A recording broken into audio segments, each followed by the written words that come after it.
आज दिल्ली में municipal corporation में स्टैंडिंग कमेटी की एक सीट के लिए चुनाव था। जबरदस्त हंगामा हुआ और बीजेपी ने बाजी मार ली।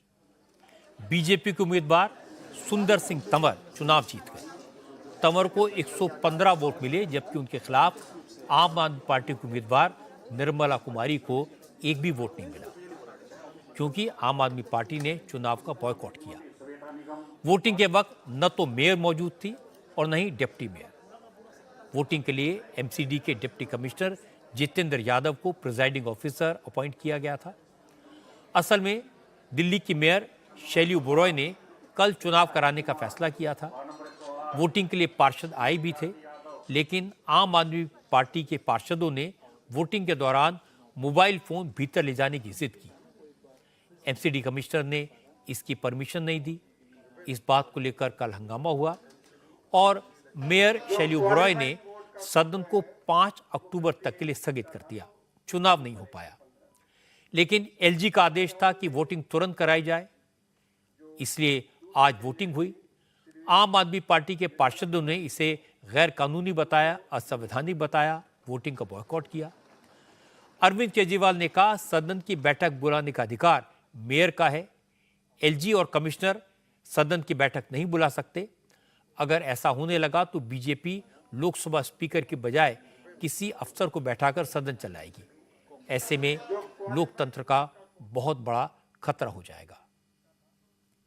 एमसीडी के कानून में साफ साफ लिखा है कि कॉरपोरेशन का सिटिंग बुलाने की, सदन की सिटिंग बुलाने का अधिकार केवल और केवल मेयर को है और किसी को नहीं है। एलजी साहब नहीं बुला सकते, कमिश्नर नहीं बुला सकते, केवल और केवल मेयर सदन का वो बुला सकती हैं और मेयर उसकी, जब सदन होगा तो मेयर उसकी अध्यक्षता करेंगी। ये क्या है कि भाई एलजी साहब ने सदन बुला दिया और उसकी अध्यक्षता कोई ऑफिसर, कल को तो ये लोकसभा की अध्यक्षता कहेंगे कि होम सेक्रेटरी लोकसभा की अध्यक्षता करेगा। हम जनतंत्र में रहते हैं, हम डेमोक्रेसी में रहते हैं। दूसरा, कानून में लिखा है कि जब भी सदन बुलाया जाएगा 72 घंटे का उसमें समय दिया जाएगा। कोई काउंसलर बाहर चला गया, कोई काउंसलर अवेलेबल नहीं है, सबको टाइम की जरूरत होती है। ये क्या रातों रात, तो इनकी नीयत में खोट नजर आ रहा है, कुछ ना कुछ गड़बड़ करने की इनकी साजिश नजर आ रही है, जिस वजह से ये ताबड़तोड़ ये लगे हुए हैं। अब सवाल है कि स्टैंडिंग कमेटी को लेकर इतना झगड़ा क्यों, इतना टकराव क्यों? असल में एमसीडी के सारे फाइनेंशियल फैसले लेने की ताकत स्टैंडिंग कमेटी के पास है।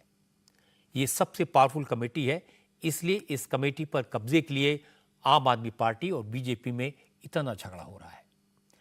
आज स्टैंडिंग कमेटी की एक सीट जीतने के बाद पैनल में बीजेपी के 10 मेंबर हो गए हैं और आम आदमी पार्टी के सिर्फ 8 मेंबर बचे हैं।